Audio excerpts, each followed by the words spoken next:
വാശിക്കാരായ ഒരു അപ്പൂപ്പന്റെയും അമ്മൂമ്മയുടെയും കഥ കേൾക്കാം.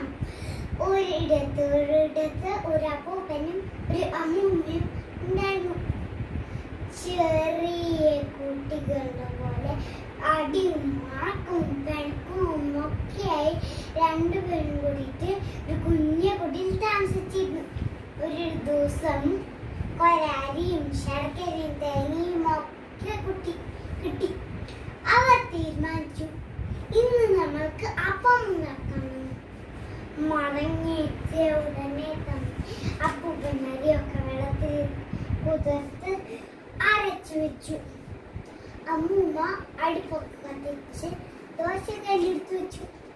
അരിയും ശർക്കരയും തേങ്ങയും ഒക്കെ ചേർത്ത് അമ്മൂമ്മ അപ്പം ഉണ്ടാക്കി. കഴിക്കാനായി എടുത്തു വെച്ചപ്പോൾ അടിയായി. 5 അപ്പങ്ങൾ. അതിൽ 3 എനിക്ക്, 2 നിനക്ക് എന്ന് പറഞ്ഞു. അപ്പൂപ്പനും അമ്മൂമ്മയും അടി കൂടാൻ തുടങ്ങി. അപ്പൂപ്പൻ പറഞ്ഞു, ഞാനല്ല അരി അരച്ചത്, എനിക്ക് 3. ഉടനെ അമ്മൂമ്മ പറഞ്ഞു, അത് പറ്റില്ല, ഞാനല്ലേ ഉണ്ടാക്കിയത്, എനിക്ക് 3. അങ്ങനെ തറക്കിച്ച് പതിരാത്രി രണ്ടാളും ഒരു തീരുമാനത്തിലെത്തി. ആദ്യം വേണ്ടയാൾക്ക് 2 അപ്പം, മിണ്ടാതെ നിൽക്കുന്ന ആൾക്ക് 3 അപ്പം.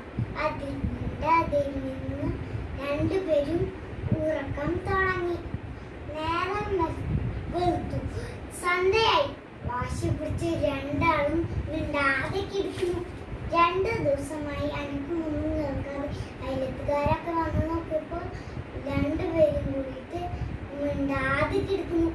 വിളിച്ചു നോക്കിയിട്ടും മിണ്ടാതെ കിടക്കുന്നു. മരിച്ചു പോയിന്ന് വിചാരിച്ചു.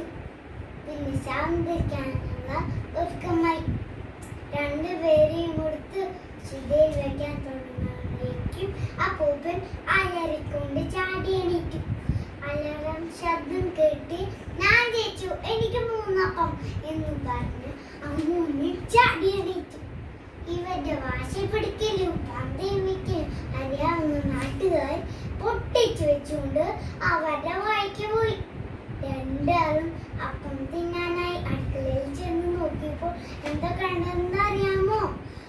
അപ്പം ഒക്കെ തിന്ന് വയറ് നിറഞ്ഞ് അവരുടെ കുഞ്ഞി പൂച്ച അടുപ്പിൽ കിടന്നുറങ്ങുന്നു.